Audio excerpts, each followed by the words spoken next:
Remote જ કોઈક બીજા પાસે હશે તો એ તો જેમ ઈચ્છા પડે એમ નચાવશે. તો પેલું વિવેક, અને એ વિવેક એવો સશરતી નહીં, બિનશરતી. કોઈ ગમે એવું કરશે, હું મારો વિનય નહીં છોડું, હું મારો વિવેક નહીં છોડું, આટલું જીવનમાં લાવવાનું. હર વ્યક્તિ અહીંયા પોતાના કર્મ ભોગવશે. એ કોઈ પણ હોય, એ સૌ પોતપોતાના ભોગવવાના છે. ગુરુ કી કરની ગુરુ ભોગેગા, ચેલા કી કરની ચેલા. તો બીજા જે કરે છે એને અનુસંધાનીને આપણું વર્તન ન હોવું જોઈએ. આપણું વર્તન હંમેશા એવું હોવું જોઈએ કે મને શું શોભે, મારાથી શું કરાય, આ હોવું જોઈએ. ત્યારે તમારા જીવનમાં સાચા અર્થમાં વિનય વિવેક આવશે. બીજું પગથિયું જે હું વારંવાર કહું છું, નિરંતરતા. જે કંઈ સાધના, મંત્ર, પૂજા, પાઠ જે કંઈ આપું છું, બહુ એટલા જ આપું છું કે ડેઈલી લાઈફમાં કરી શકો અને કોઈને ભારરૂપ ન લાગે. એક કરવો. જેમ ઘરમાં કચરા પોતા રોજ થાય છે, જરૂરી છે ને. કાંઈ ન કરો તો ધૂળ તો ઘરમાં આવી જશે ને. 10 દિવસ ઘરના બારી બાયણા મકાન બધું બંધ કરીને જાઓ તો ધૂળ આવી જ જાય છે ને. એમ આમાં છે ને મેલ ભરાઈ જાય છે. રોજ કળિયુગમાં જીવી છે ઉપરથી પાછા. તો રોજની જે પૂજાપાઠ છે ને, નિત્ય કર્મ જેને કહેવાય, અથવા તો જેને કહેવાય દિનચર્યા, એ રોજની સાફ સફાઈ છે, કચરા પોતા છે, આપણી અંદરથી કાઢવાનો કચરો છે, એના માટે કરવું, રોજ એ કરવું. ત્રીજું, દાન. ગૃહસ્થાશ્રમમાં છો તો દાન પૂન કરવું જોઈએ. પણ જે આપણે દાન દઈએ છીએ અને તકતીઓ લગાવીએ છીએ, એ વાળું દાન ફળ આપતું નથી. હું એક વખત પુષ્કર ગઈ હતી. પુષ્કર મંદિરમાં જે દાતાઓની તકતીઓ છે, પુષ્કર છે, બધી જમીન ઉપર લગાડેલી છે, નીચે. બધા યાત્રાઓ જે કંઈ પુષ્કર દર્શન કરવા જે પણ લોકો આવતા છે, શ્રદ્ધાળુ હોય તો જ આવતા હોય, એ એના ઉપર ચાલીને આવે છે, એના ઉપર પગ દઈને આગળ વધે છે. મેં ત્યાંના પૂજારીને પૂછેલું, કેમ કે જનરલી બધે તકતીઓ ક્યાં મારી હોય, દિવાલમાં ઊંચી ગોલ્ડન અક્ષરથી ચમકતી, ફલાણા ભાઈએ ફલાણું દાન દીધું. આ જમીન ઉપર હતી એટલે મને નવાઈ લાગી. તો મેં એને પૂછ્યું કે ભાઈ આ જમીન ઉપર શું કામ છે?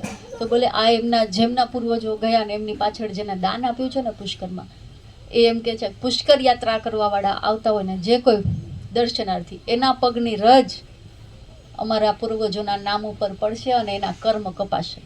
જે કાંઈ કર્મ કરીને ગયા હશે ને એ કર્મ કપાશે.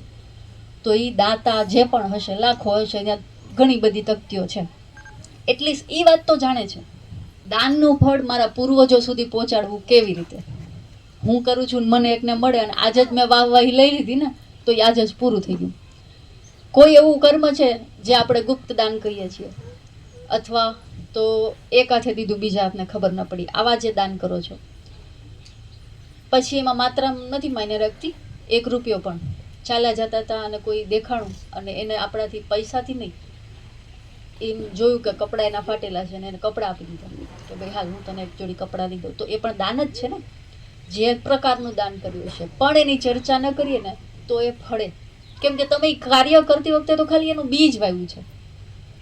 મેં 10 રૂપિયા આજ રોડ ઉપરથી નીકળતા હતા અને ઓલો કાચ ખખડાવીને કોકે માંગ્યા, મેં આજ 10 રૂપિયા દીધા ને, એ તો મેં બી વાવ્યું. ફળ ઉગશે ક્યારે એમાંથી? એ ઝાડ મોટું થશે પછી એ ફળ લઈને આવશે ને. હું શું કરું છું, હું એની ચર્ચા આજ જ કરી નાખું છું. તમે જોજો, એક સારું કામ કર્યું હશે ને, તમે દિવસમાં 2-3 વખત બોલી નહીં લો ને તો તમને અંદર બેચેની થશે. કોઈ બીજાને નહીં કહો તો તમે મનમાં પોતાને કહેશો આજ તો મેં આ કરી નાખ્યું, આજ તો મેં આવું કરી લીધું છે.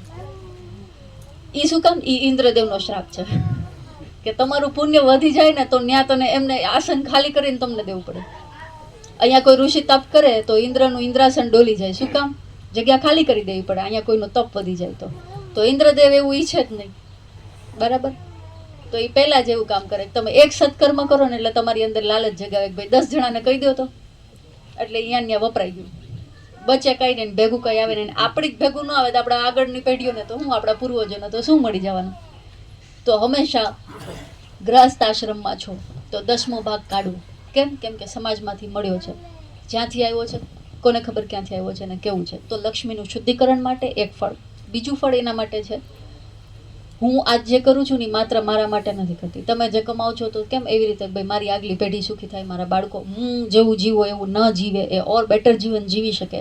એમ જ તમે જે સત્કર્મ કરો છો ને એમાં ખાલી તમારી આગલી પેઢી નહીં, તમારી પેઢીઓ જે જતી રહી છે ને એને પણ એ પુણ્યનો ભાગ મળે છે.